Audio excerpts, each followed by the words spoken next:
God, you know it's the worst? Having a career in the arts. Unless you have one of those, and it's amazing, and you love it, and then it's the best, and I'm happy for you. But I had a hard time when my full-time job was in the arts. But it was also the most enriching period of my life. And I've also struggled when my full-time job had no creative outlet whatsoever, so what are you supposed to do? There's just no winning. You're expected to be spurned on entirely by the fire of your passion alone, and if your artistic output falters in any way, suddenly your peers are saying, well, I didn't think he was going to make it anyway. And sheesh, but I have the answers. Whether you are full-time in the arts right now and just really burning out, or you're working a survival job, but you're only left with enough energy to literally just survive. I will warn you though, you might have to change career paths.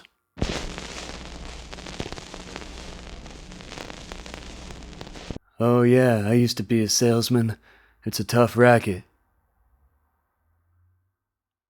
Right, so about a year ago, my life started to totally change. I was in Los Angeles, but I knew that leaving LA was starting to poke its head over the horizon, and I had no idea where I was actually going to go next. My immediate family's kind of spread throughout the country.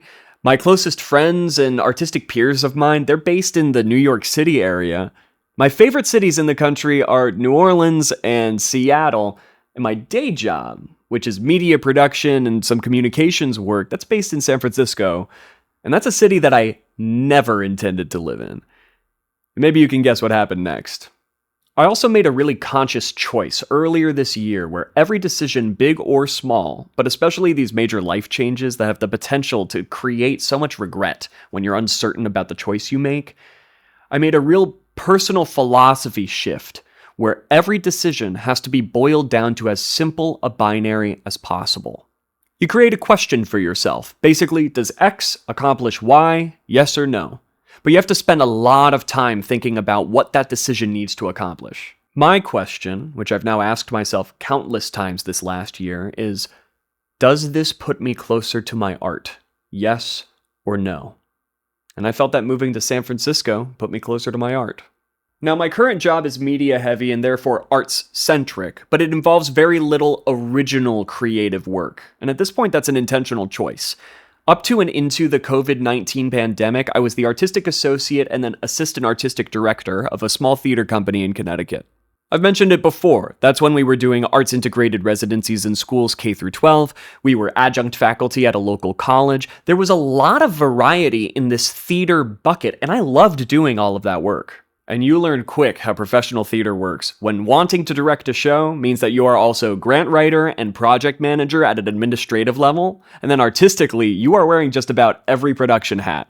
Between rehearsals, you are also props master and set designer. There was this one production of Macbeth I directed where each performance, I was also master electrician running the lights and providing live music accompaniment. And then after bows, you are writing that final grant report to send to the Connecticut Office of the Arts. And by the way, the only reason the show even existed is because that grant was actually for an educational program tied to the material. So the next morning, you're up at 6 a.m. to go teach a bunch of 8-year-olds what a sonnet is. But I love sonnets, so that's okay. It was a lot of work. And a lot of prospective artists, the ones who haven't yet really dived into their discipline, I think they tend to not see that unless you're met with a really incredible opportunity, very rarely do you get to just direct a show or just choreograph a dance. If you're strictly a writer, God bless, but something has to financially supplement that work on a personal or an organizational level. So when I was a full-time theater artist, most of my job was teaching.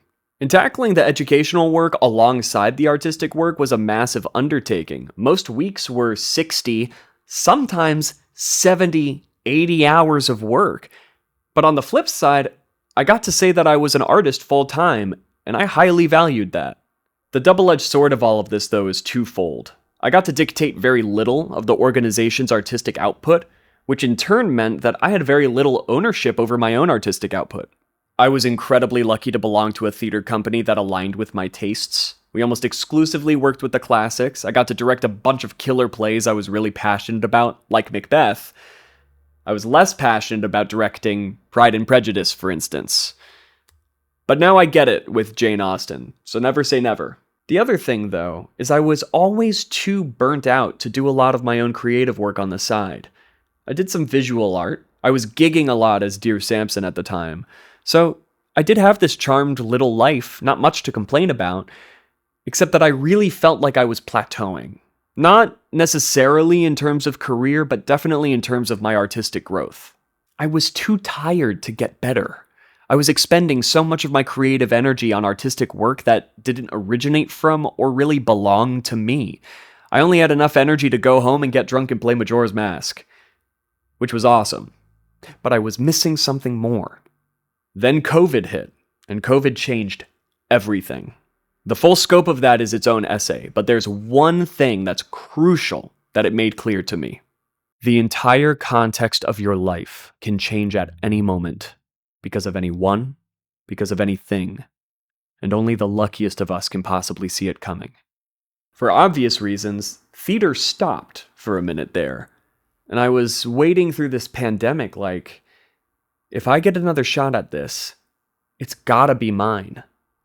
A few stepping stones later, suddenly, the Brookside Project exists.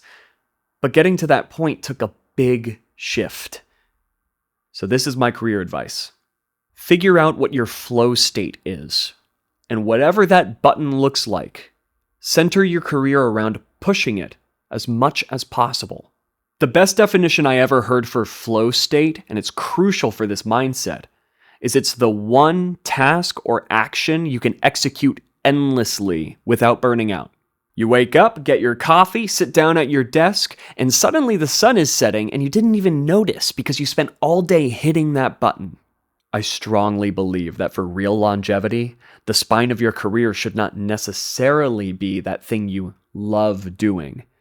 It should be the thing where, at the end of the day, you are exhausted, barely stringing a sentence together, you could still sit down and execute that flow state task.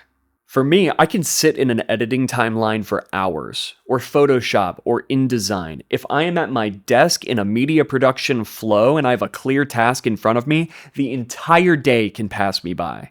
Unless I'm sick, the screen does not fatigue me. I have some freelance clients I do graphic design for, so I'll be twiddling my thumbs at 11 p.m. or midnight after a super full day, and I'll still have the thought of like, why don't I throw an hour at that other project? Because it does not feel like work. Now, for this to work for you, your flow state has to be deadly specific. This is not your expertise. My flow state is not media production. It is not videography, photography. It is not writing sometimes, but it's really not compositional. It is sitting in an editor. And while I am very lucky that I find that work satisfying, sitting in DaVinci Resolve Studio is not my be-all end-all passion. But the more I leverage that work to secure my day-to-day life, the more of myself I can devote to my artistry. My mind has been freed. My attention and growth can be devoted to my artistic work because I'm not burned out by the day job. So, are you that artist working a survival job with barely enough energy afterward to do anything but literally survive? I've been in that bind, and the bitter pill I had to swallow was that I wasn't an artist, because I wasn't making art, and I valued making art, so I had to make a change. But like I said before about being driven to holistically own my work, the answer for me was not finding another arts organization to be part of, because that only fed my artistic identity at the surface level. I took the nonprofit knowledge I gained from the theater and educational world, and I mixed that with my media production skill set. And so now for the past few years, my primary source of income has been media and design work in the nonprofit sector. And there is a direct line from that decision to me having my own theater studio in Los Angeles. And what it took was me digging deep and identifying what I really value most, which was my artistry, and then checking in with the tools at my disposal, what does and does not burn me out. Now, when it came time to leave LA, I was sitting on that question. What move here puts me closer to my art?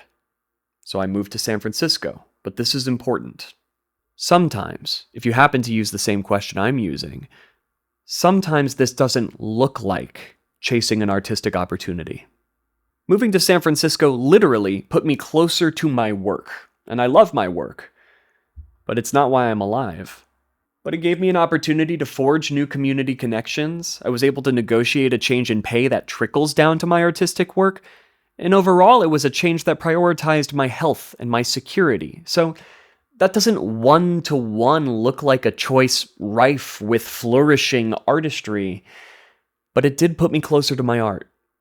I've been writing more than I have in years. I put a few months of rigid practice into my guitar. I overcame a skill plateau I'd been sitting on for the last half a decade.